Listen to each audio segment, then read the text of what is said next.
ساری تعریف اللہ کے لیے، درود اور سلام محمد اور آل محمد۔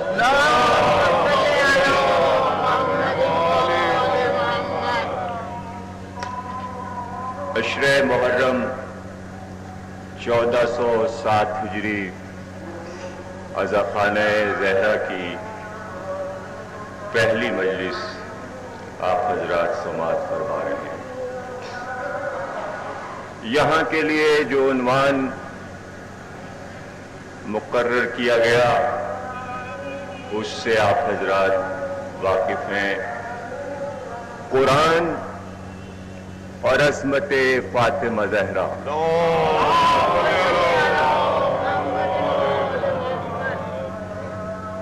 تمہیدی تقریر تو کل ہو گئی تھی، چاند رات کی مجلس، اور اس مجلس کا اعلان عشرے کی مجلس سے الگ تھا۔ دراصل مجلس پہلی آج ہی اس سلسلے کی ہو رہی ہے، اور چونکہ ہو سکتا ہے کہ بعض حضرات آج پہلے دن آئے ہوں تو پھر وضاحت کر دوں کہ اس عنوان کا انتخاب کیوں کیا گیا۔ اور کل یہ کہہ چکا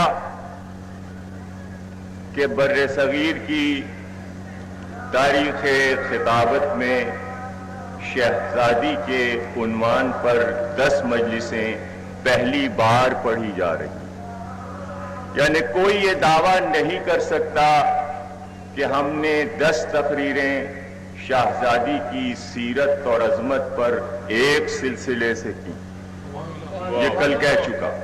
دوسری بات یہ کہ عنوان کا انتخاب کیوں کیا گیا، اب وضاحت کے ساتھ۔ کل یہ کہا تھا کہ قوم کی گرتی ہوئی حالت کو دیکھ کر، نوجوانوں کی بے راہ روی کو دیکھ کر،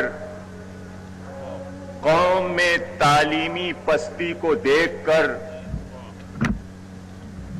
قوم کی تعلیمی پستیوں کو دیکھ کر، اور یہ دیکھ کر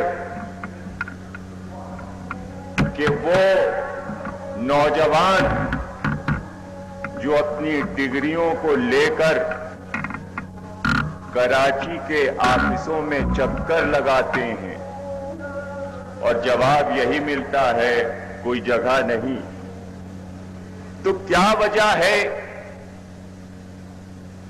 کہ سفارش ڈھونڈتا ہے نوجوان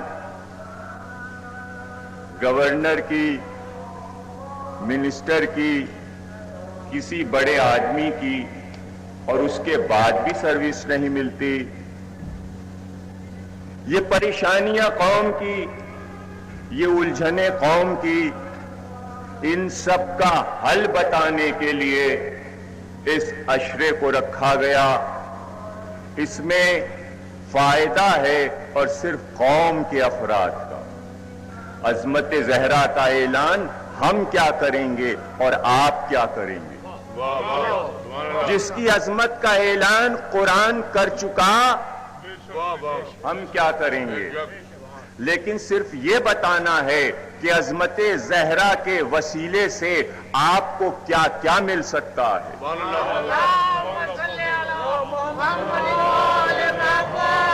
بہت غور سے سنیے گا، تمہیدی تقریر ہے اور بڑے کام آئے گی آپ کے یہ تقریر۔ اس لیے کام آئے گی یہ تقریر کہ فاطمہ زہرا کی 5 یادگاریں ایسی ہیں جو کسی معصوم کی نہیں ہیں ہمارے پاس۔ دیکھیے، یہ ہے منفرد خاتون کہ جو 13 مردوں میں ایک عورت ہے، لیکن اس کی 5 چیزیں ایسی ہیں جو کسی کو نہیں ملی، حد ہے اس کے باپ کو نہیں ملی۔ وہ کیا؟ ایک حدیث قصہ کے مرکز وہ ہیں، اور کہہ دیا گیا کہ ہفتے میں ایک بار پڑھو گے تو ہر بلا سے محفوظ رہو گے. دوسرے، عبادت کا آغاز اللہ کے نام سے ہو. بہت بڑی بات کہنے جا رہا ہوں، سامنے کی ہے لیکن ذہن میں نہیں ہوگی. عبادت کا آغاز 5 وقت اللہ اکبر سے ہو، لیکن اختتام تسبیح فاطمہ سے ہو. صلوات پڑھیے گا.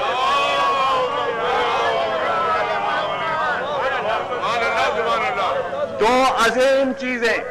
اور اب تیسری عظیم چیز، نماز فاطمہ زہرا. تفصیل آنے والی تقریروں میں کہ کیا چیز ہے. اور اس کے بعد دعائے نور. 4 چیزیں. دعائے نور تفصیل بعد میں، لیکن اتنا عرض کر دوں کہ بعد وفات رسول سلمان فارسی گوشہ نشین ہو گئے. ایک دن مولا کائنات کو ملے، کہا سلمان، زہرا تمہیں یاد کر رہی ہیں. دروازے پر آئے، سلام کیا تو پہلا سوال یہ کیا، سلمان کیسے میرے بابا کو خاک کے پردے میں چھپایا؟ اور اس کے بعد کا سلمان کیا حال ہے؟ ذرا یہ مائک ٹھیک کیجیے پلیز.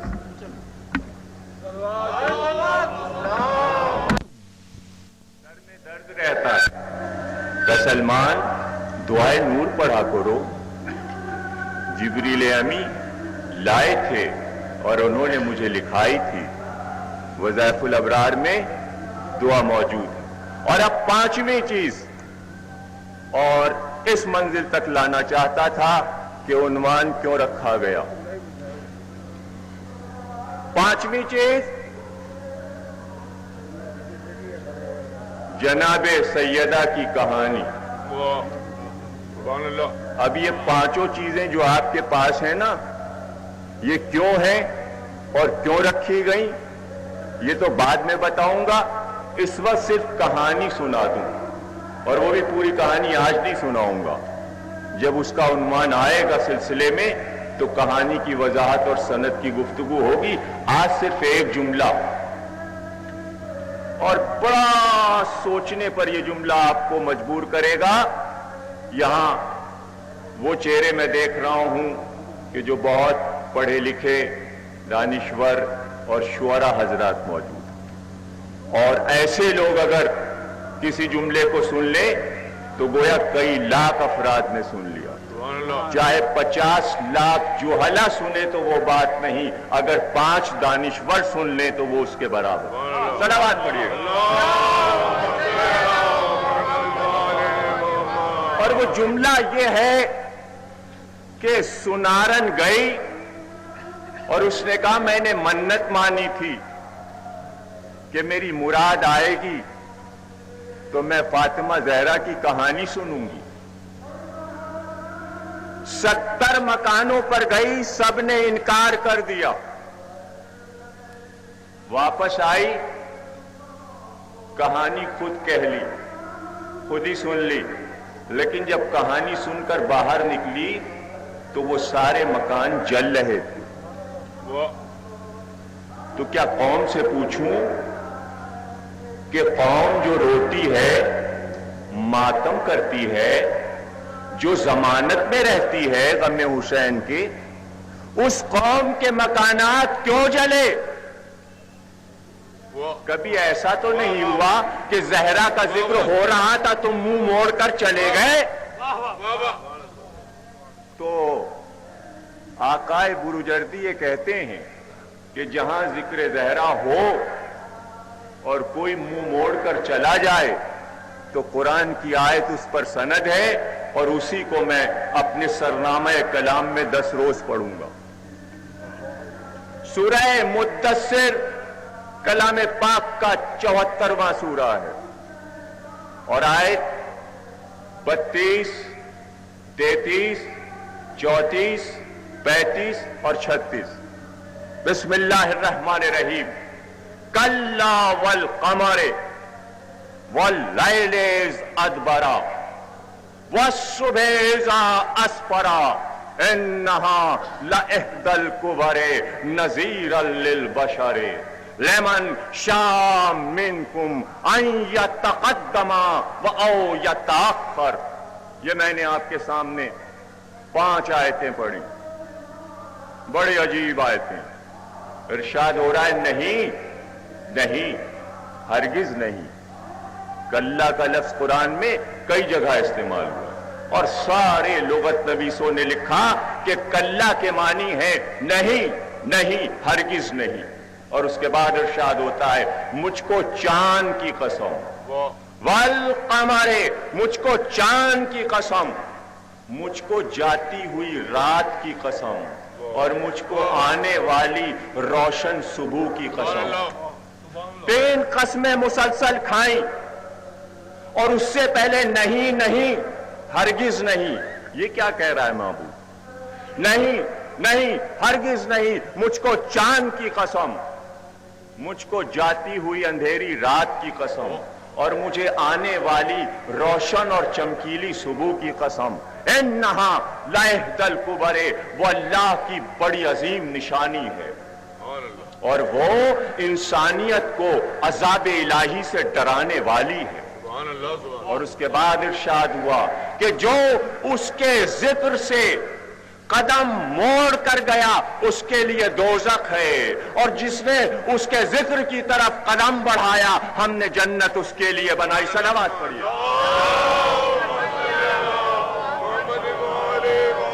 انہا لإحدی الکبر نذیرا للبشر.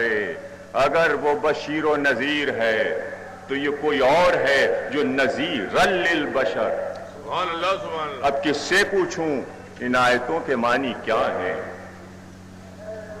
اور آپ کے امام ششوں فرماتے ہیں تمہیں معلوم ہے قرآن میں میری دادی کا نام کہاں کہاں آیا ہے؟ اس نے ہاتھ باندھے. دیکھیے قرآن اور شہزادی موضوع ہے اور تفصیل آتی رہے گی اور آپ غور کرتے رہیں گے موضوع پر. اور یہ بھی کہہ دوں کہ مسائب تک یہ غور کیجئے گا کہ اگر پہلا جملہ شہزادی پر ہوگا تو تقریر کا آخری جملہ جو ہوگا وہ شہزادی پر ہوگا. یہ کام بڑا محنت طلب ہے. جب تقریریں آپ سن لیں گے تب آپ کو اندازہ ہوگا کہ ممبر پر محنت کر کے آنے میں کیا ہے اور بغیر محنت کے آنے میں کیا ہے. وہ سب آپ کو اندازہ ہو جائے گا. اور میں کبھی کسی بات سے متاثر نہیں ہوا کرتا، اس لیے کہ جس سے لو لگاؤ. ابھی بات آئے گی کہ یہ جملہ کہا تھا کہ سفارشیں کیوں انسان تلاش کرتا ہے؟ اس لیے تلاش کرتا ہے کہ معرفت زہرا ختم ہو گئی. دعوے کے ساتھ بتاؤں گا کہ صرف نام لے کر کہہ دو شہزادی کا کہ یہ کام ہو جائے تو ہزاروں منسٹروں کی سفارشیں قدم کے نیچے رون کر پھینک دوں. کسی سفارش کی ضرورت نہیں، چاہے کوئی مولانا ہو یا علامہ ہو اور اس کی دوستی گورنر سے ہو یا وزیر اعلیٰ سے، کچھ کام نہیں آتا. کام آئے گی صرف معرفت زہرا. پیدا کرو معرفت، اپنے آپ میں پیدا کرو، اور جب معرفت پیدا ہو جائے گی تب تمہیں پتا چلے گا کہ تم اپنے لیے نہیں دوسرے کے لیے کہو گے تو کام فوراً ہو جائے گا. سب بتاؤں گا آپ کو، ساری تفصیل بتاؤں گا. اور عالم نہیں، آپ کے جو عالم ہیں آقا بروجردی، ان کے خطوط پڑھ کر بھی آپ کو سناؤں گا. پھر آپ کو اندازہ ہوگا کہ معرفت زہرا چیز کیا ہے اور 14 معصوموں میں زہرا کی اہمیت کیوں ہے. اور ایک جملہ ان کا سنائی دوں، دل نہیں مانتا. ایک خط میں وہ لکھتے ہیں، کہتے ہیں معصوم، ہر معصوم کا در باب حوائج ہے. مانگو ملتا ہے. عجیب جملہ ہے. مانگو ملتا ہے، لیکن زہرا کا در وہ ہے کہ جہاں مانگو تو تقدیر اپنا فیصلہ بدل دیتی ہے. صلوات پڑھیے گا. یہاں تقدیر فیصلہ بدل لیتی ہے. یہ وہ در ہے. اسی لیے نبی نے کہا، اور حوالہ دے رہا ہوں معصوم کا، فرماتے ہیں قرآن میں تمہیں معلوم ہے میرے دادی کے نام کہاں کہاں آئے ہیں؟ اس نے ہاتھ باندھے. کا آقا ارشاد ہو کا سنو جہاں کلام پاک میں کلمہ باقیہ کا نام آیا وہ میری دادی کا نام. سبحان اللہ. ناموں پر ایک پوری تقریر ہوگی اور 99 نام ہے اس پر ایک پوری تقریر جائے گی فاطمہ زہرا کے ناموں کی تشریح میں. لیکن آج صرف وہ نام جو قرآن میں کہ جہاں کلمہ باقیہ ہے وہ میری دادی کا نام ہے. سنو جہاں لفظ کوثر لکھا ہے وہ میری دادی کا نام ہے. اور سنو جہاں لفظ شجرہ طیبہ لکھا ہے وہ میری دادی کا نام ہے. جہاں مصباح لکھا ہے وہ میری دادی کا نام ہے. جہاں کوكب الدری لکھا ہے وہ میری دادی کا نام ہے. اور جہاں لیلۃ القدر لکھا ہے وہ میری دادی کا نام ہے.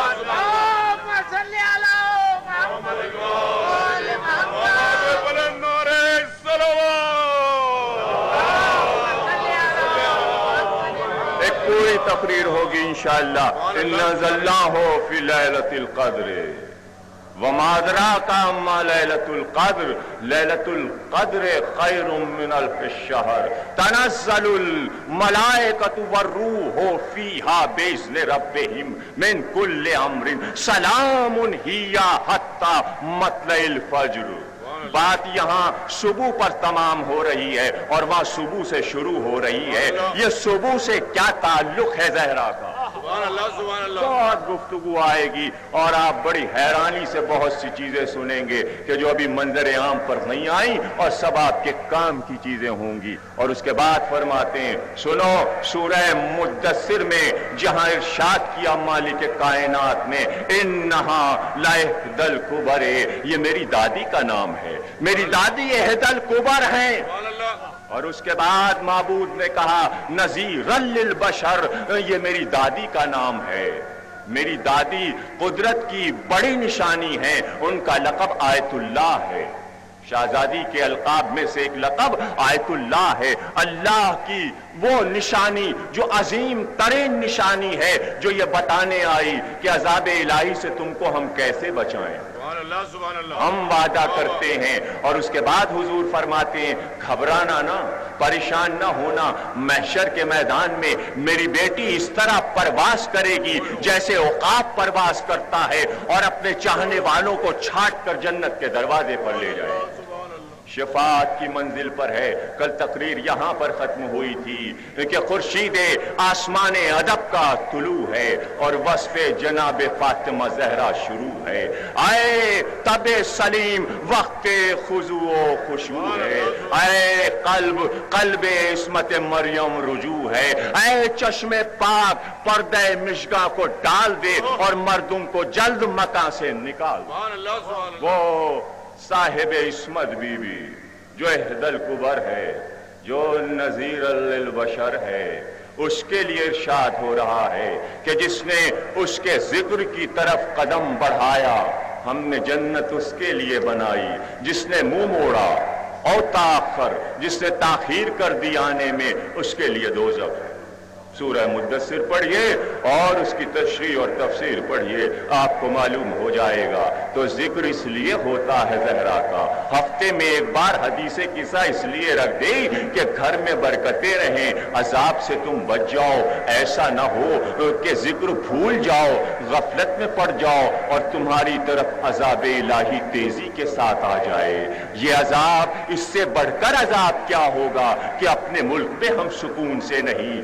آج ہم نوکریوں کی بھیک مانگ رہے ہیں. ہر انسان پیسے کی طرف دوڑ رہا ہے. ہم کو کچھ خبر نہیں کہ زمانہ طوفان کی طرح کتنی تیزی سے ہم کو پامال کرنے کے لیے بڑھ رہا ہے اور ہم خواب غفلت میں بیٹھے ہیں. ہم کو یہ نہیں معلوم کہ راستہ ہم کہاں سے تلاش کریں. تو آؤ راستہ ہم بتاتے ہیں. دل چاہے تو چلو اور چاہے تو نہ چلو. یہ تو تمہاری مرضی پر ہے. ہم نے راستہ سوچ لیا اور راستہ جو ہے وہ شہزادی کی چوکھٹ سے ہو کر جاتا.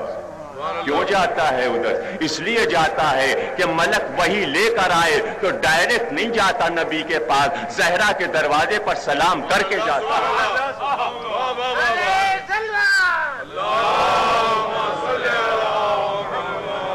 دیکھیں جا کر مدینے میں روضے نبی پر جو باب جبریل ہے کل عرض کر رہا تھا وہی باب فاطمہ ہے. ادھر سے جبریل آتے ادھر سے جبریل آتے تھے. میں یہ کہوں گا اس لیے آتے تھے کہ گھر میں جائیں کیسے بغیر اذن کے؟ اس لیے کہ کنیز خاص ہے اس گھر میں. چادر میں آئے تو پہلے اذن مانگا، گھر میں آئیں تو اذن مانگیں. اور میں تو یہ کہتا ہوں کہ ملک اگر ان کے گھر پر آیا تو ان کے لیے فخر کی بات نہیں ہے.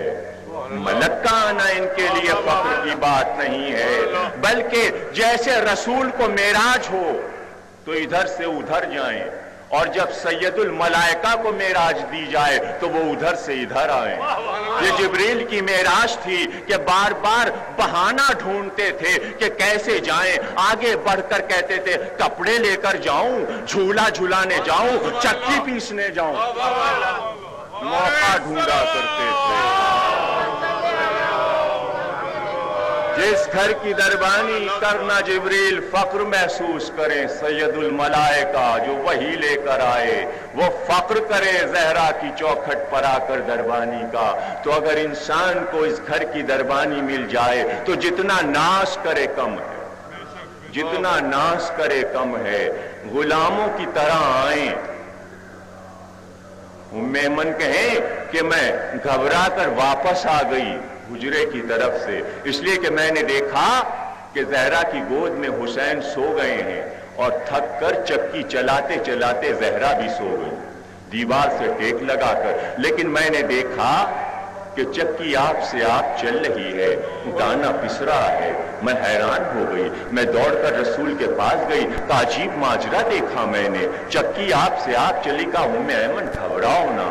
معبود نے دیکھا کہ رات بھر کی عبادت میں جاگی ہوئی کنیز خاص کو ذرا سی نیند آئی ہے تو جبریل کو حکم ملا جاؤ چکی چلاؤ، جاؤ چکی چلاؤ.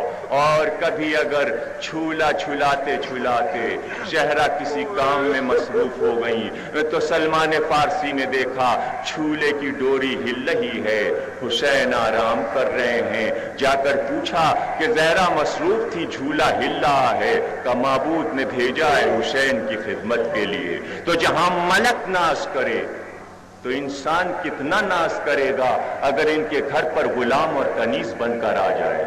تو آپ کو سن کر حیرت ہوگی کہ قدرت نے اس کا موقع ہی نہیں دیا کہ ہر عام یہاں پر آ کر غلام اور کنیز بن جائے.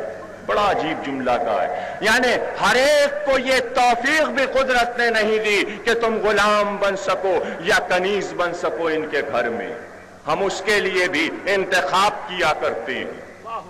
ہم اس کے لیے بھی شجروں کو دیکھتے ہیں، مزاجوں کو دیکھتے ہیں، تقوی کو دیکھتے ہیں، ایمان کو دیکھتے ہیں، اور نفاق کو بھی دیکھا کرتے ہیں. پھر ہم غلامی دیا کرتے ہیں اس گھر کی، پہچان کر دیتے ہیں.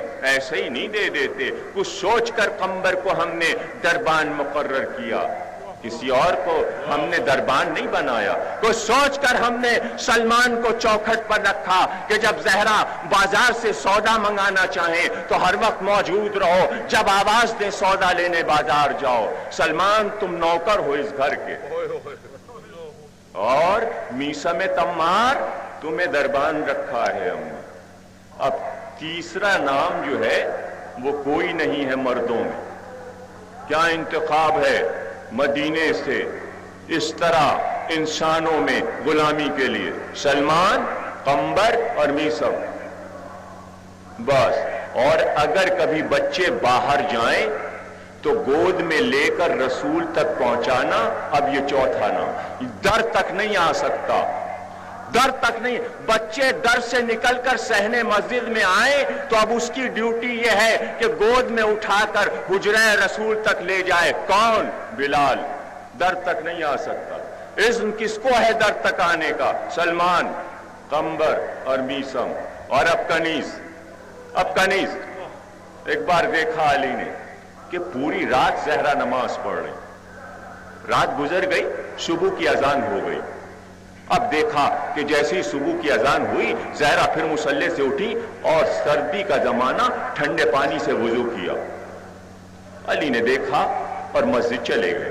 نماز پڑھ کر واپس آئے تو دیکھا حسین گود میں ہے، بہلا رہی ہیں اور چکی پیس رہی ہیں. ایک بار قریب آئے کہا بنت رسول میں تو حیران، پوری رات آپ نے عبادت کی، صبح کو آپ نے سردی میں ٹھنڈے پانی سے وضو کیا، اب بیٹھی آپ چکی پیس رہی ہیں، آرام نہیں کریں گی؟ تو بے اختیار کہا، ابو الحسن وضو میں نے ٹھنڈے پانی سے اپنے رب کی خوشنودی کے لیے کیا، اور چکی پیس رہی ہوں آپ کی خوشنودی کے لیے۔ وہ میرا خدا ہے، آپ مجازی خدا ہیں، اس کی خدمت آپ کی خدمت۔ اس طرح سیرت کو پیش کیا کہ گھر کا ماحول کیسے بنتا ہے، جا کر اپنے اپنے گھر کے ماحولوں کو دیکھو۔ یہ ہے محرم کا سبق، یہ لے کر اگر نہیں اٹھے تو کیا لے کر جاؤ گے؟ اسی لیے آتا ہے محرم۔ اب اس کے بعد ایک بار کہا کہ زہرا اکثر ایسا ہوتا ہے کہ آپ کے بابا کے پاس کنیزیں آتی ہیں، آپ جائیے، کچھ کنیزیں آئی ہیں، اپنے لیے کنیز لے لیجئے، مجھ سے نہیں دیکھا جاتا بچوں کو بہلانا، گھر میں جھاڑو دینا، کھانا پکانا، چکی پیسنا، جھولا جھولانا، عبادتیں کرنا، کس طرح کریں گی آپ سارا کام؟ ایک کنیز لے لیجئے، بہت غور سے سنیے گا، ایک کنیز لے لیجئے۔ گئیں، چادر اوڑھا، خدمت رسول میں گئیں۔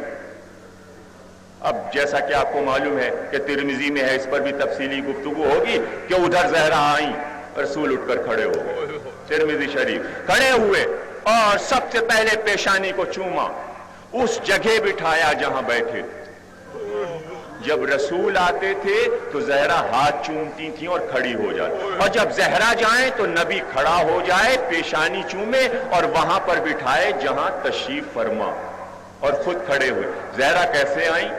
کہ بابا ایک کنیز چاہیے، اور بچوں کو بہلانے میں، جھاڑو دینے میں، گھر کے کاموں میں کافی وقت لگتا ہے، چاہتی تھی کہ آپ کے پاس کنیزیں آئی ہیں تو ایک کنیز مجھے بھی عنایت ہو جائے۔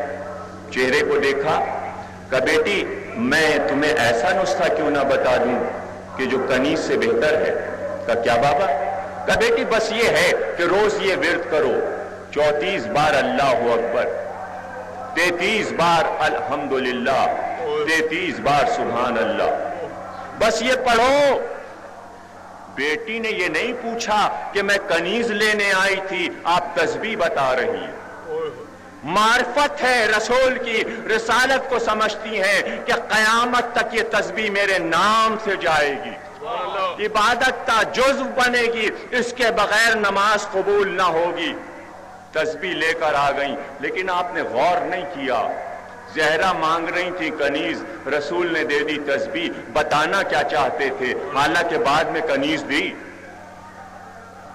7 ہجری آئی، جنگ خیبر تمام ہوئی، علی نے پھر کہا بہت کنیزیں آئی ہیں، جائیے ایک آپ بھی لے لیجئے۔ گئیں، کہ بابا میں نے سنا ہے کہ بہت سی کنیزیں آئی ہیں۔ کہاں اب ہم تمہیں کنیز دیں گے، کہ یہ کنیز ہے، اس کا نام میمونہ ہے، لے جاؤ، یہ تمہاری خدمت کرے گی۔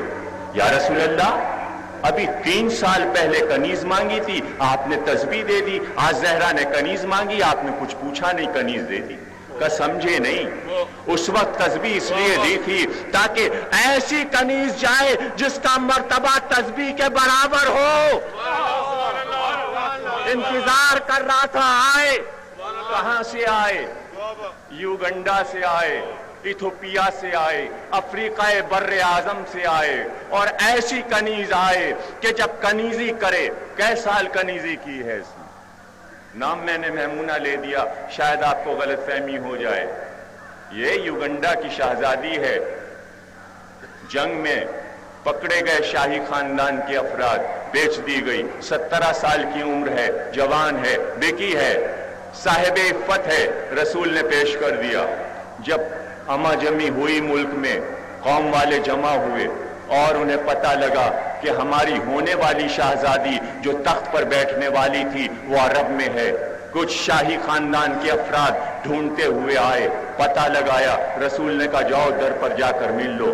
کہا شہزادی واپس اپنے ملک نہیں چلیں گی، اور یہ بھی کہ جب آئے تھے واپس اور یہ فیصلہ ہو رہا تھا کہ کس کو بادشاہ بنایا جائے، تو پوری قوم نے کہا کہ بادشاہ کی بیٹی جو ہے وہ تخت نشین ہوگی، اور جب تک وہ نہیں آتی اس کی جوتیاں تخت پر رکھ دی جائیں. اب مرتبہ دیکھیے, اس کی جوتیاں تخت پر رکھ دی جائیں. ہم لینے جا رہے ہیں, شاہی وفد آیا, کہ شہزادی چلیے گا, کہا کہ ایسا در مل گیا کہ کئی ہزار حکومتیں میں صدقے کر دوں, میں نہیں جاتی, جسے چاہے اپنا بادشاہ بنا لو. قوم روتی واپس چلی گئی. یہ ہے میمونہ, لیکن اس کا نام کیسے بدل گیا؟ نام کیسے بدل گیا؟ دیکھیے, کنیز کا ذکر اس لیے کر رہا ہوں کہ آج پہلی تقریر ہے, اور کنیز کے ذکر کو تمام کر دوں تاکہ آنے والی تقریروں میں ابی زہرا کی ماں کا ذکر ہوگا. ماں کیسی تھی, باپ کیسا تھا, شوہر کیسا تھا, بیٹے کیسے. آج یہ فیصلہ کرو کہ جب کنیز ایسی ہے تو گھر والے کیسے ہوں گے. یہ فیصلہ کروانا ہے کہ جب کنیز ایسی ہے تو وہ جو گود میں پلے ہیں وہ کیسے ہوں گے. نام کیسے بدل گیا؟ نام ایسے بدل گیا, گھر میں آئی 7 ہجری میں, 7 ہجری, 8 ہجری, 9 ہجری, 10 ہجری اور 11 کے آغاز میں فاطمہ زہرا کی وفات. 4.5 سال رہی ہے صحبت میں, گھر میں 4.5 سال رہی ہے. 4 سال میں وہ تعلیم لی کہ 40 سال قرآن سے باتیں کی. تو جب کنیز ایسی تو شہزادی کیسی ہوگی بتاؤ. اور جو گود میں بچیاں پلیں گی پھر ان کا قرآن کا علم کیسا ہوگا کہ بھرے دربار میں بادشاہ وقت کو ڈانٹ دیں آیت پڑھ کر. وہ ہیں شہزادیاں. لیکن پہلے معرفت کنیز حاصل کر لو, پھر آگے بڑھنا, پھر قدم آگے بڑھانا. وہ بارگاہ بڑی عظیم بارگاہ ہے. رکتے ہوئے چلو, چوکھٹوں پر بوسے دیتے ہوئے چلو. پہلے قمبر کی چوکھٹ پر بوسا دو, پھر سلمان کی چوکھٹ پر بوسا دو, پھر میسم سے پوچھو کیسے جائیں, آداب کیا ہیں, پھر فضہ سے پوچھو کہ آداب کیا ہیں ذکر سننے کے اور اس چوکھٹ پر جانے کے. تو پوچھو, اس سے پوچھو. میمونہ آئی ہے گھر میں, اور آتے ہی یہ دیکھا کہ دن گزر جاتے ہیں محنت کرتے ہوئے. وہ مزدوری کرتے ہیں, درہم و دینار لاتے ہیں.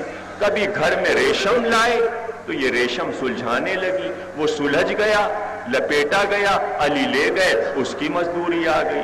کبھی کپاس لائے, روئی لائے, چرخہ چلنے لگا, سود کاتا جانے لگا, سود گیا, بازار میں بکا, مزدوری ہوئی, آ گئے. وہ بشتی بنے, پانی بھرا, یہودیوں کے باغوں میں پانی دیا, درخت سینچے, کھیت سینچے, پیسے آئے. کبھی جو آ گیا, کبھی کوئی اناج آ گیا, چکی میں پسا. اس کے باپ نے اس کو کیمیا گری سکھائی تھی. کیمیا گری سمجھتے, اس دور کی کیمسٹری, کچھ چیزوں کو ملا کر کوئی تیسری چیز بنا لینا. اس کو فن معلوم تھا کہ چاندی کیسے بنتی ہے. بازار گئی, کچھ تانبا لائی, کچھ شورا لائی, اس کو ملایا اور اس کے بعد ملا کر چاندی بنائی. اور چاندی کے ٹکڑے لے کر مولا کھڑے تھے, خدمت میں پہنچی تو پلٹ کر کا میمونہ کیسے آئی, کا مولا مجھے چاندی بنانا آتی ہے, میں نے چاندی بنائی ہے, اسے لے جا کر بازار میں بیچ دیجئے. کہ کیوں؟ کہ بچوں کے فاقے نہیں دیکھے جاتے مجھ سے بچوں کے فاقے نہیں دیکھے جاتے, کیا کروں. تو ایک بار کا فضلہ کہا کہ میمونہ دیکھ سامنے کیا ہے. اب جو نظر دوڑائی تو چاندی کا بہتا دریا نظر آیا. کہا یہ چاندی کے دریا جو ہیں. دیکھیں مائک بند کر دیا ہے کسی نے, ادھر آواز نہیں جا رہی, مائک کھول دیں, ادھر آواز نہیں جا رہی. ایک بار چاندی کے دریا کو بہتے ہوئے دیکھا تو بے اختیار علی نے کہا چاندی کا دریا ہمارے قدموں میں بہتا ہے, اور میمونہ اس چاندی کے ٹکڑوں کو اس دریا میں ڈال دے. اس نے ڈال دیا اور چہرے کو دیکھ کر کہا اگر تو اس تانبے کو گلا کر چاندی بناتی تو اس سے بہتر چاندی بنتی. تو گھبرا کر کہا آپ کو بھی چاندی بنانا آتی ہے؟ کہ نہیں, یہ 5 سال کا بیٹا حسن کھڑا ہے, اس کو بھی چاندی بنانا آتی ہے. آج معرفت آئی, آج سمجھ میں آیا کئی مہینے کے بعد کہ یہ کون لوگ ہیں، آج سے فیصلہ کر لیا جیسے یہ رہیں گے ویسے ہی ہم رہیں گے، تو اب انعام کیا ملتا؟ انعام ملنا تھا، لیکن انتظار تھا کہ قدرت انعام عطا کرے۔ زہرا بعد میں انعام دیں، علی بعد میں انعام دیں، رسول بعد میں انعام دیں، پہلے قدرت اس کو انعام دے۔ ایک بار سورہ دہر آیا۔ کیوں آیا؟ اس لیے آیا کہ روٹیاں پکی۔ کتنی روٹیاں پکی؟ آپ کو پتا ہے 5 افراد نے روزہ رکھا۔ کس نے؟ علی نے روزہ رکھا، حسن نے روزہ رکھا، حسین نے روزہ رکھا، فاطمہ نے روزہ رکھا، لیکن اس کے ساتھ فضہ نے بھی روزہ رکھا۔ اور مزدوری پر ریشم آیا، اس کے بدلے میں جو آئے، جو پیسے گئے اور اس کی روٹیاں پکی۔ پہلا دن تھا، 5 روٹیاں بنی، ایک روٹی سب کے حصے میں آئی۔ ابھی کھایا نہیں تھا، نوالا نہیں اٹھایا تھا کہ دروازے پر آواز آئی، میں مدینے کا ایک مسکین ہوں اور کئی دن کے فاقے سے ہوں۔ ادھر زہرا کی روٹی، ادھر علی کی روٹی، ادھر حسن کا ہاتھ اٹھا، حسین کا ہاتھ اٹھا تو کنیز کا ہاتھ بھی نہیں رکا، 5 روٹیاں اس کے پاس گئیں۔ دوسرا دن آیا، روزے پر روزہ رکھا، پانی پی کر پھر روٹیاں پکی، ایک روٹی سب کے حصے میں آئی۔ در پر آواز آئی، میں یتیم ہوں، کئی دن کا بھوکا ہوں۔ علی کی روٹی چلی، فاطمہ کی روٹی چلی، حسن کی روٹی چلی، حسین کی روٹی چلی۔ اور جب وہ روٹیاں چلیں تو 5 روٹیاں جو تھیں وہ یتیم تک پہنچ گئیں۔ اب تیسرا روز آیا، اور جب تیسرا روز آیا تو روزے پر روزہ اور پھر 5 روٹیاں پکی۔ تیسرا روز تھا کہ ایک بار آواز آئی کہ میں ایک اسیر ہوں، میں قیدی ہوں، میں بھوکا ہوں۔ یہ 5 روٹیاں بھی گئیں۔ تفصیل پھر کسی تقریر میں۔ کہنا یہ ہے روٹیاں کتنی ہوئیں؟ 5 ایک دن، 5 ایک دن، 5 ایک دن، 3 دن 5 روٹیاں گئیں۔ تعداد میں کتنی ہوئیں؟ 15 روٹیاں۔ اور جب وہ 15 روٹیاں چلی گئیں تو جواب میں کیا آیا؟ سورہ دہر آیا۔ سورہ دہر آیا اور اس میں اعلان ہوا کہ ہم نے جنت تمہاری جاگیر میں لکھ دیا اور ہم تمہارے مشکور ہیں، ہم تمہارے مشکور ہیں، جنت تمہیں دے دی۔ کاہے کے صلے میں جنت دے دی؟ 15 روٹیاں نہیں تھیں، یہ 15 سکے تھے، معبود کے پاس پہنچے، ان سکوں سے جنت دے دی کا تم نے خرید لی۔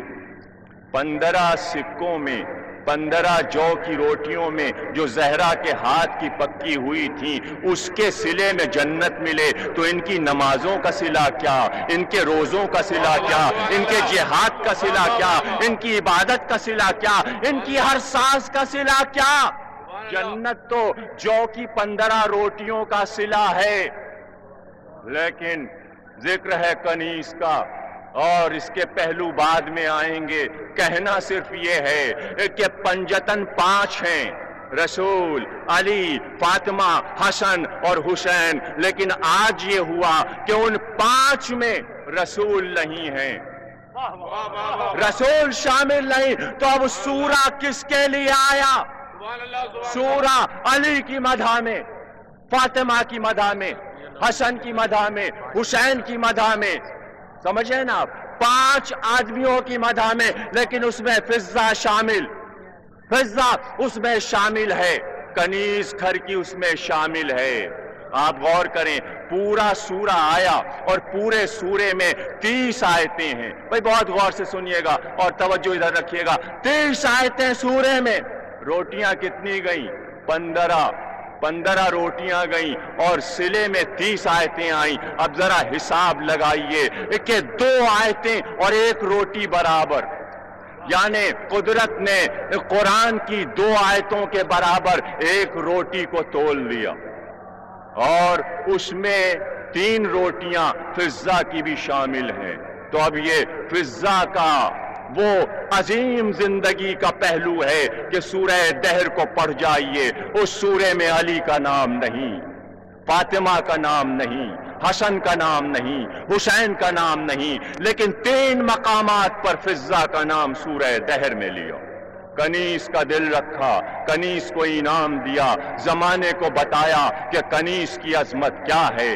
آج ہم بتانا چاہتے ہیں کہ اس گھر کی کنیز کی عظمت کیا ہے۔ تو اب جب معرفت حاصل ہو گئی اور معبود نے انعام دے دیا تو اب آپ کو پتا ہے کہ عظمت کی کس منزل پر فضا پہنچی کہ ایک بار کوئی آیا، غریب آیا، بھیک مانگی، گھر میں کچھ نہیں تھا، چادر دی، کہا جاؤ لے جاؤ شمون یہودی کے گھر پر، اس چادر کو گرمی رکھ دو۔ فضا چادر لے کر گئی، شمون کے گھر پر پہنچی، یہودی سردار تھا، اس نے کہا فضا یہ اتنے پیون لگے ہوئے چادر اس غریب گھر میں تو پڑی ہوئی ہے، میرے گھر میں کنیزی کر، میں عیش و عشرت کے ساتھ رکھوں گا، آجا میرے گھر میں۔ ایک بار کا شمون، ان کو تو غریب سمجھتا ہے، ان کو تو نادار سمجھتا ہے، ارے میرا مولا وہ ہے کہ تیرے گھر کی اس دیوار کو اگر کہہ دے تو سونے کی بن جائے۔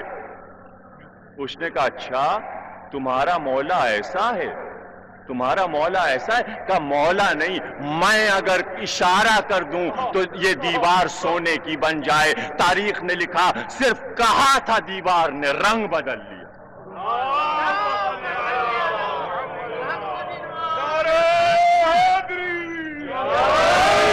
یہ ہے عظمت کنیز فاطمہ زہرا، اس در کی کنیزی، اور ایسی کنیزی کہ پھر انعام ملا، یہ قدرت کا انعام تھا، اور اب رسول نے چاہا کہ ہم بھی انعام عطا کر دیں۔ دنیا سے جا رہے تھے اور ایک بار جاتے جاتے سب کو بلایا، سب سے باتیں کی، اور اس کے بعد فضا کو بلایا کہ میرے قریب آ۔ فضا قریب آئی، جب قریب آئی کہ تو نے میرے بچوں کی بڑی خدمت کی، تو نے میری بیٹی کی بڑی خدمت کی، فضا مانگ لے، 3 باتیں مانگ لے، جو مانگے گی وہ پوری ہوں گی۔ سوچا نہیں، بے اختیار کا یا رسول اللہ سب کچھ مل گیا کیا مانگوں؟ کہا نہیں فضا مانگ لے، تیرا نبی تجھ سے کہہ رہا ہے۔ کہا اچھا میں مانگتی ہوں۔ پہلی بات میں یہ مانگ رہی ہوں کہ اکثر میں نے شہزادی کی زبان سے اور کبھی کبھی حسین اور زینب کو باتیں کرتے سنا ہے۔ جب یہ لوگ باتیں کرتے ہیں سمجھ میں میرے وہ باتیں تو نہیں آتی، لیکن ایک لفظ بار بار سنا ہے میں نے کہ یہ لوگ کربلا کا نام لیتے ہیں، اور ایسا لگتا ہے کوئی واقعہ ہوگا اور اس میں کوئی راز پوشیدہ ہے۔ یا رسول اللہ ایسا ہو سکتا ہے کہ وہ واقعہ جب ہو تب تک میں زندہ رہوں؟ کہاں تجھے عمر مل گئی تو اس واقعے میں شریک ہوگی۔ کہ دوسری بات یہ مانگتی ہوں کہ اتنی قوت ہاتھ اور پیروں میں رہے کہ اس وقت تک ان کی خدمت کرتی رہوں۔ کہ جا ہم نے یہ بھی دے دیا۔ اور تیسری بات کا ایک حق دے دیجئے کہ عمر میں جب کبھی کوئی دعا کروں وہ اسی وقت پوری ہو جائے۔ کہ یہ بھی حق تجھے دے دیا۔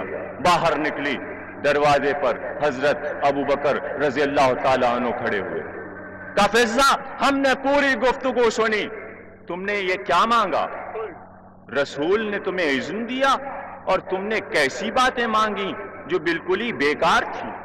تو بے اختیار پلٹ کر کہا آپ ہوتے تو کیا مانگتے 3 باتوں کی جگہ؟ کہا فضا اگر ہمیں رسول اذن دیتا تو پہلی بات تو یہ مانگتے کہ قیامت تک کی عمر ملے، دوسری بات یہ مانگتے کہ پوری دنیا کی حکومت ملے، اور تیسری کیا مانگتے؟ کہ تیسری یہ مانگتا کہ مرنے کے بعد جنت ملے۔ تو کیا اب تک یقین نہیں ہے؟ جنت مانگتا۔ فضا نے کہا میں بہت مصروف ہوں، بی بی کے پاس جانا ہے، بس 2 جملوں میں فیصلے کر کے آگے بڑھ جاؤں۔ سنو یہ تم مانگتے، ارے میں قیامت تک کی عمر مانگ کر کیا کرتی؟ اس لیے کہ ان کی محبت میں جو مر جائے وہ ہمیشہ زندہ رہتا۔ میں حکومت مانگ کر دولت مانگ کر کیا کرتی؟ ان کے گھر کی کنیزی جو ہے اس سے بڑی کوئی دولت نہیں۔ اور میں جنت مانگ کر کیا کرتی؟ اس گھر کے علاوہ بھی کہیں جنت ہے؟ میں جنت میں رہتی ہوں۔ اب آپ نے غور کیا، تقریر کے آخری جملے، تقریر کو تمام کرتے ہوئے یہ عرض کر دوں کہ فضہ کو سورہ دہر میں کیوں رکھا گیا؟ 4 معصوم سورہ دہر میں ہو، ایک غیر معصومہ عورت سورہ دہر میں، اور قدرت اس کی تعریف کرے، سورہ میں اس کا نام 3 جگہ لے۔ معبود یہ راز کیا ہے؟ تو راز یہ ہے کہ جنت جو ہے وہ 15 روٹیوں کا صلہ ہے، بلکہ جاگیر جو ہے اس کے بدلے میں انہیں بخش دی گئی۔ کبھی آپ نے سنا ہوگا کہ 5 آدمی مل کر کوئی کاروبار کریں تو وہ کمپنی مشترکہ ہوا کرتی ہے، مشترکہ جائیداد ہوتی ہے، 5 کا حق برابر کا ہوتا ہے، اور ایک کا فیصلہ جو ہے وہ سب نہیں مانیں گے جب تک کہ متفق نہ ہو جائیں، یعنی سب کا ہم آہنگ ہونا ضروری ہے، اور سب کا حق مساوی ہے۔ غور کر رہے ہیں نا آپ؟ سب کا حق مساوی ہے، اس لیے رکھا کہ جنت پر جتنا حق زہرا کا، جتنا حق علی کا، جتنا حق حسن کا، جتنا حق حسین کا، اتنا ہی حق فضہ کا، اور اس میں رسول شامل نہیں۔ سبحان اللہ۔ وہ سردار ہے، وہ شافع محشر ہے، وہ لوائے ہم کے نیچے ہے، در جنت پر یہ 5 ہوں گے۔ جاگیر ان 5 کی ہے، ان کا اذن ہو تو جاؤ، یہ اجازت دیں تو جاؤ، لیکن اجازت دیں فضہ کو کیوں رکھا؟ تو راز یہ ہے، معبود کو معلوم ہے یہ رحمت للعالمین کی بیٹی ہے، یہ خیر بشر ہے، یہ سیدہ شباب اہل جنت ہیں، رحمت للعالمین کے نواسے ہیں۔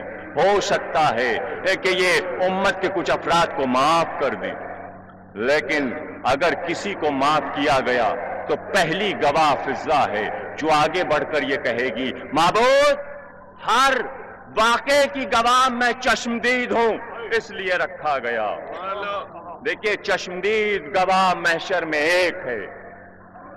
بڑی عجیب بات کہہ رہا ہوں، کیا رسول کی وفات دیکھی آنکھوں سے، دیکھا جنازہ چھوڑ کر کون کون گئے، علی کا حق کیسے چھنا، اس نے دیکھا کہ فدق کے واقعے میں کیا ہوا، گواہ، اس نے دیکھا کہ دروازہ کیسے گرا، اس نے اپنی آنکھ سے دیکھا، اسی وجہ اسی وقت وہاں پر موجود ہے، مدد کے لیے آنے والی تقریروں میں ذکر ہوگا تفصیل کے ساتھ۔ اسے معلوم ہے کہ علی کے ساتھ کیا ہوا مسجد کوفہ میں، اس نے زخمی سر دیکھا ہے، اسے معلوم ہے حسن کو زہر کس نے دیا، اور اب گواہ بن رہی ہے۔ 28 رجب کو قافلہ چل رہا ہے، وہ گواہ ہے، سفر کی گواہ ہے، مکے کی گواہ ہے، کربلا پہنچنے کی گواہ ہے، حبیب کے آنے کی گواہ ہے، حر کے آنے کی گواہ ہے، حر کے لاش آنے کی گواہ ہے، حبیب کے لاش آنے کی گواہ ہے، اور اب گواہی میں آگے بڑھتی ہے، گود کے پالوں کے لاشیں آنے لگے، اون محمد کی شہادت کی گواہ ہے، علی اکبر کی شہادت کی گواہ ہے، عباس کے شانے کٹنے کی گواہ ہے، بالوں کو بکھرا کر محشر کے میدان میں کہے گی معبود میں نے اپنی آنکھ سے دیکھا، دشمن کو میں پہچانتی ہوں، یہ قاتل، یہ قاتل، یہ قاتل، یہ قاتل۔ فضہ چپ نہیں رہے گی، اس لیے کہ فضہ نے زمانے کے بڑے نشیب و فراز دیکھے، اور 40 سال قرآن اس لیے پڑھا اس نے تاکہ زبان پر اگر کبھی کوئی جملہ ایسا آ جائے، ایسا جملہ آ جائے کہ جو خلاف معرفت آل محمد ہو، اس سے بچنے کے لیے قرآن کی آیتیں جواب میں پڑھتی تھی تاکہ احتیاط لازم آ جائے مجھ پر۔ اور وہی فضہ 28 رجب کو دیکھ رہی تھی کہ حسین سر کو جھکائے ہوئے مسجد سے واپس آئے۔ آج پہلی محرم ہے اور یہی حال پڑھا جاتا ہے، اور اسی پر تقریر کو تمام کر رہا ہوں۔ سر کو جھکائے ہوئے آئے، دستور یہ تھا کہ جب مسجد سے واپس آتے تھے تو بہن دسترخوان چن دیتی تھی، بنی ہاشم ساتھ بیٹھتے تھے، سارے جوان بیٹھ کر ساتھ کھانا کھاتے تھے، لیکن ہوتا یہ تھا کہ اکثر کبھی علی اکبر سے گفتگو کی، کبھی عباس سے کچھ بات کہہ دی، کبھی قاسم سے کوئی بات کہہ دی، لیکن آج بہن نے دیکھا کہ بھائی خاموش ہے، اداس ہے، کھانا کھایا، اٹھ کر حجرے کی طرف چلے گئے، کسی سے کوئی بات نہیں کی۔ بہن کبھی حجرے میں جاتی ہے، کبھی صحن خانہ میں جاتی ہے، سب اپنے اپنے حجروں میں جا چکے، علی اکبر بھی اپنے حجرے میں آرام کرنے گئے، قاسم بھی اپنے حجرے میں آرام کرنے گئے، اور عباس کا حجرہ آپ کو معلوم ہے کہاں پر؟ جہاں پر صدر دروازہ ہے مکان کا، محلہ بنی ہاشم کی اس گلی میں جو حسین کا صدر دروازہ ہے، اس سے ملا ہوا عباس کا حجرہ ہے، دربانی کا کام بھی سپرد ہے۔ اس حجرے میں عباس بھی گئے، لیکن زینب اپنے حجرے میں نہیں گئی، بہن اپنے حجرے میں نہیں گئی۔ ایک بار اس نے دیکھا کہ حسین دوبارہ اپنے حجرے سے برآمد ہوئے اور صحن خانہ میں کھڑے ہو گئے۔ بہن کی طرف دیکھا کہ بہن میرا لباس لاؤ۔ جب بہن سے لباس مانگے تو اس کے معنی یہ ہیں کہ نانا کا مخصوص لباس مانگا ہے۔ بہن گئی، امامہ لائی، ابا لائی، کمر کا پٹکا لائی، قبا لائی، اور جب وہ لباس آئے تو تلوار لازمی ہے، تلوار بھی آئی۔ امامہ پہنا، ابا دوش پر ڈالی، کمر میں پٹکا باندھا اور تلوار کو کمر میں حمائل کیا۔ بہن نے یہ نہیں پوچھا کہاں کا ارادہ ہے، یہ ہے حد ادب، یہ ہے زہرا کی گود کے پلے ہووں کا اثر، یہ ہے محبت اور عظمت کہ ایک بار آواز دی، کون محمد حجروں سے باہر آؤ۔ ماں کی پہلی آواز پر بچے دوڑتے ہوئے آئے، کہ مادر گرامی حکم، کہ دیکھو ماموں کہیں جا رہے ہیں، لیکن پوچھنے کی ضرورت نہیں کہ کہاں جا رہے ہیں، ساتھ ساتھ ہاتھوں کو باندھے ہوئے ادب سے جاؤ۔ لیکن ماں ایک بات کہتی ہے، اور بات یہ کہتی ہے کہ جہاں بھی میرا بھائی جائے ادب سے جانا، لیکن خیال رکھنا اگر کسی کی آنکھ ادھر اٹھے تو چہرے پر آنکھ نہ رہے، کسی کا ہاتھ اٹھے تو اس کا ہاتھ نہ رہے۔ تلواروں کے دستوں پر بچوں کے ہاتھ چلے گئے، آواز زینب کی گونجی صحن خانہ میں، یہ آواز ام فروا کے کان میں گئی، آواز دی، میرے لال قاسم ذرا باہر تو آؤ۔ بیٹا ماں کی آواز پر باہر آیا، کہ جی مادر گرامی، کا بیٹا کچھ پتا ہے؟ چچا کہیں جا رہا ہے۔ اور زینب نے اپنے بچوں کو ساتھ کیا، بیٹا تم بھی ادب سے تلوار کمر میں لگاؤ اور جاؤ ساتھ میں چچا کے۔ آوازیں بلند ہونے لگی، مجمع صحن میں بڑھنے لگا۔ ایک بار ام لیلا نے آواز دی، علی اکبر بیٹا باہر آؤ، بابا جا رہا ہے، قاسم جا رہے ہیں، تم بھی جاؤ بیٹا۔ علی اکبر بھی تلوار کے دستے پر ہاتھ رکھے ہوئے صحن خانہ میں آ گئے۔ ایک بار گھبرا کر زوجہ عباس لبابہ حجرے میں گئیں، عباس آرام کے لیے لیٹ چکے تھے، چھوٹے بچے کو سینے پر لٹائے ہوئے پیار بھری باتیں تھیں۔ ایک بار آگے بڑھی، بچے کا بازو پکڑ کر ہٹایا، کہا میرے والی، میرے وارث، میرے سرتاج بڑا دعویٰ کرتے ہیں غلامی کا، کچھ پتا ہے آقا جا رہا ہے کہیں؟ آپ آرام کر رہے ہیں، اٹھے، تلوار پر ہاتھ ڈالا، کہ آقا نے بتایا نہیں کہ کہیں جانا ہے، اگر معلوم ہوتا تو عباس کیسے آرام کے لیے لیٹ جاتا۔ تلوار کو لیے ہوئے باہر آئے، اب یہ پہلا آدمی صحن میں آیا جس نے ہاتھ باندھ کر کہا، آقا کہیں جانے کا ارادہ ہے؟ اب یہ وزیر ہے، یہ نائب ہے، اس کو اذن ہے کہ سوال کرے، آقا کہیں جانا ہے؟ کہاں عباس، جانا تو چاہتے تھے لیکن اکیلے جانا چاہتے تھے، لیکن میری بہن نے یہ گوارا نہیں کیا کہ میں اکیلے جاؤں۔ اچھا جیسی تم سب کی مرضی، چلو ساتھ چلو، ساتھ چلو۔ اور جب گھر سے باہر نکل آئے تو ایک بار کا سنو، اندر تو یہ بات نہیں کہی، یہاں کہتا ہوں، جہاں بھی چل رہا ہوں خیال رکھنا، اندر میں جاؤں گا، تم سب دروازوں پر رہنا، لیکن ہاں اگر آواز میری بلند ہو جائے تو میں اجازت دیتا ہوں عباس تمہیں، پھر تم اندر آ جانا۔ بس اب کچھ کسی نے پوچھا نہیں کہاں جانا ہے، کیا کرنا ہے، بس امام کے جملوں سے سب سمجھ گئے کہ ہمیں کیا کرنا ہے۔ اور کدھر جانا ہے۔ اور اب ایک بار محلہ بنی ہاشم میں اس شان سے جلوس نکلا کہ آفتاب امامت بیچ میں تھا، ستارے اس کو گھیرے ہوئے تھے، تلوار کے سائے میں حسین مدینے کے بازار سے گزر رہے تھے۔ شاید مدینے کے ذروں نے آواز دی ہو، اے مدینے والو، یہ بنی ہاشم کا آخری جلوس ہے، اب دیکھ نہ سکو گے اس بھرے ہوئے گھر کو، دل بھر کے دیکھ لو۔ جلوس آگے بڑھا اور ولید گورنر مدینہ کے دربار کے دروازے پر جلوس پہنچ گیا۔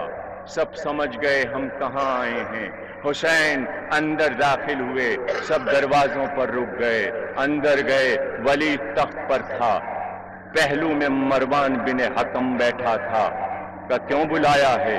کہ یہ خط آیا ہے، معاویہ نے وفات پائی، اس کا بیٹا خلیفہ مقرر کیا گیا، اس نے لکھا ہے فوراً اس خط کے ملتے ہی حسین سے بیعت لے لو۔ لوگ کہتے ہیں تاریخ میں حسین نے مصلحت آمیز جواب دے دیا۔ حسین نے کہا صبح ہونے دو، دن کی روشنی میں ہم جواب دیں گے۔ امام مصلحت نہیں دیکھا کرتا، امام مصلحت نہیں دیکھتا۔ جواب دیا کہ ہم اہل بیت نبوت کسی کی بیعت نہیں کیا کرتے۔ بتایا کہ نہ باپ نے کسی کی بیعت کی اور نہ کبھی میرے بھائی نے کسی کی بیعت کی۔ جواب دے دیا، چاہتے تھے کہ مڑ کر واپس ہوں۔ مروان نے آواز دی ولید اگر آج حسین ہاتھ سے نکل گئے تو اب تو پا نہ سکے گا، سر قلم کر دے۔ حسین پلٹے، کہو اب بہت غور سے سنیے گا جو بات میں کہنے جا رہا ہوں۔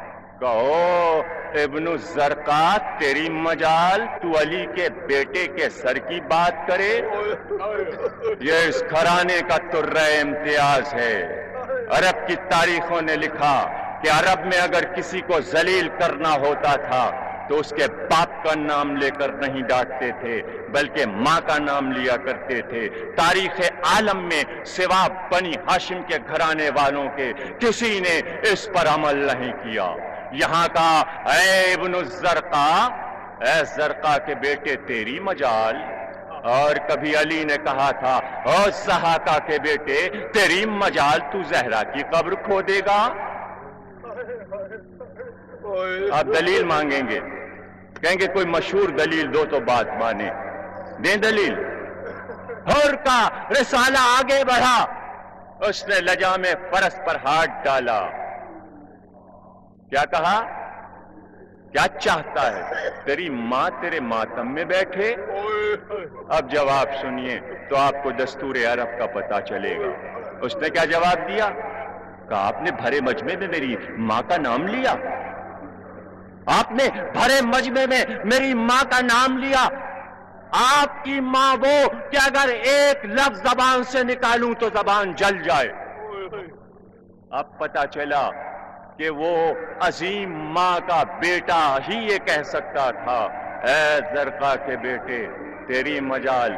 آواز بلند ہوئی، آواز کا بلند ہونا تھا کہ دروازے پر عباس کی ٹھوکر پڑی، دروازہ گرا، عباس اندر آئے، جلال میں تھے، تلوار کے دستے پر ہاتھ تھا، آدھی تلوار نیام سے باہر آ چکی تھی، ایک بار سینے پر ہاتھ رکھا کہ میرے بھائی ٹھہرو ٹھہرو، آگے بڑھو، پیچھے چلو۔ عباس کو سمجھاتے ہوئے لائے کہ عباس چھت کے نیچے لڑو گے، سائے میں لڑو گے، بہادر میدان میں لڑا کرتے ہیں، یہ لڑنے کی جگہ نہیں، ابھی بہت موقع آئیں گے، آؤ میرے ساتھ آؤ۔ سمجھاتے ہوئے، علی اکبر کو سمجھاتے ہوئے، قاسم کو سمجھاتے ہوئے، سب کو سمجھاتے ہوئے، ایک بار راستے میں دیکھا سر جھکا ہوا ہے، خاموش ہیں، ایک بار ہاتھ کو کاندھے پر رکھ دیا، دوش پر رکھ دیا کہ بھائی اتنے اداس کیوں ہو؟ کہا اس لیے اداس نہیں کہ تلوار نہیں نکال سکا، مروان کو ڈانٹ نہیں سکا، اس کا افسوس نہیں، افسوس صرف اس کا ہے کہ یہ خبر مدینے میں عام ہو گئی ہوگی، اور عجب نہیں کہ آپ کے عصمت سرا میں بات پہنچ چکی ہو اور شہزادی زینب نے بھی یہ بات سن لی ہو۔ بس آقا یہ بتائیے جب میں گھر میں داخل ہوں گا اور شہزادی نے یہ پوچھا کہ عباس تیرے ہوتے ہوئے میرے بھائی کے سر کی بات ہوئی تو میں شہزادی کو کیا جواب دوں گا؟ کا نہ گھبراؤ عباس، وہ اس گود میں پلی ہے جس گود میں میں پلا ہوں، میں اسے سمجھا لوں گا، آؤ میرے ساتھ چلو۔ شبو نمودار ہوئی، سواریاں در پر آنے لگیں، بیبیاں سوار ہونے لگیں۔ آپ اس کو سن چکے، دہرانا نہیں ہے۔ آج صبح سے آپ نے یہی سنا ہوگا کہ ہماریاں کیسے آئیں، شہزادیاں کیسے سوار ہوئیں۔ بس آخری جملہ کہ ایک بلند قد کی بیوی جب آئی تو کسی کو گود میں لیے ہوئے آئی، اور اب جو وہ بیوی آئی تو عباس دوڑے اور دوڑ کر گوشے ہمایون امامت میں کچھ کہا۔ بنفس نفیس حسین کھڑے ہو گئے، علی اکبر کو دیکھا، قاسم کو دیکھا، اون محمد کو دیکھا، سب آگے بڑھے۔ کسی نے عماری کے پردے کو اٹھایا، کسی نے بی بی کی نالینیں اٹھائیں، کسی نے شانے کو تھاما، لیکن عباس نے گھٹنوں کو زمین پر ٹیک دیا۔ بی بی نے قدم عباس کے گھٹنوں پر رکھے، پھر شانے پر رکھے، عماری پر سوار ہو گئیں۔ راوی نے پوچھا یہ کون ہے؟ کہ نہیں جانتا، یہ علی کی بڑی بیٹی زینب سوار ہو۔ کہ گود میں کون ہے؟ کہ حسین کی چھوٹی بچی سکینہ ہے، جسے گود میں لے کر بی بی سوار ہوئی ہے۔ سواریاں آگے بڑھ گئیں۔ تقریر کے آخری جملے جو وعدہ تھا اسی وعدے پر ذکر تمام ہو رہا ہے، اور روز ایسا ہی ہوگا کہ جس ذکر سے آغاز ہے وہیں پر تقریر ختم کروں گا۔ ہماریاں آگے بڑھ گئیں، سواریاں آگے بڑھ گئیں۔ عباس کی ڈیوٹی یہ تھی کہ سب سے آخر میں گھوڑے پر سوار ہو کر پورے قافلے کا معائنہ کر کے کبھی آگے جائیں کبھی پیچھے آئیں، لیکن اب سب سے آخر میں چاہتے تھے کہ درخت کے قریب جائیں جہاں گھوڑا کھڑا ہے، اور رکاب میں پیر رکھ کر پشت زین پر بلند ہو جائیں کہ عصمت سرا کا پردہ ہٹا، ایک کنیز سیاہ چادر میں لپٹی ہوئی آئی اور آ کر کہا شہزادے ماں بلا رہی ہے۔ شہزادے ماں نے یاد کیا ہے، گھوڑے سے کود پڑے، رکاب سے پیر نکال لیے، آئے سر کو جھکائے ہوئے، تلوار کے دستے پر ہاتھ رکھے ہوئے، پردہ ہٹایا۔ اب جو صحن خانہ میں آئے دیکھا ام البنین بالوں کو بکھرائے ہوئے، آنکھ میں آنسو لیے ہوئے، تقریر کا آخری جملہ کھڑی ہوئی ہیں، جا کر سر جھکا دیا کہ اماں رخصت کر چکی تھیں، اب کیوں بلایا؟ کہ بیٹا اس لیے بلایا ہے کہ دیکھو حسین نہیں جا رہا ہے بلکہ یہ زہرا کی جان جا رہی ہے۔ میرے لال زہرا کی کمائی تیرے حوالے ہے، زہرا کے لال کو میں تجھ سے لوں گی۔ عباس کے کانوں میں ماں کے جملے گونجتے رہے، میں کہوں گا آقا جب گھوڑے سے گرے ہوگے تو ماں کی آواز کانوں میں۔ بار الہ اس عبادت کو قبول کر، واسطہ شہزادی کونین کا کہ ہمارے گھروں میں جو یہ قدم آئے ہیں چاہردہ معصومین کے، ان کی برکت سے ہماری پریشانیوں کو دور کر، ہمارے بیماروں کو شفا عطا کر۔ واسطہ شہزادی کونین کا، محمد و آل محمد کا کہ ہم میں جو بیمار ہیں ان کو شفا عطا کر، جو زیارات مقامات مقدسہ کرنا چاہتے ہیں انہیں پرانوار روضوں کی زیارت کرا۔ واسطہ محمد اور آل محمد کا ہمیں کوئی غم نہ دینا سوائے غم حسین کے۔ واسطہ محمد اور آل محمد کا ہمارے ہر عزادار کی حفاظت فرما اور اتنی قوت دے کہ ہم اپنے مولا کا ماتم کر سکیں۔ جلد از جلد امام زمانہ کا ظہور۔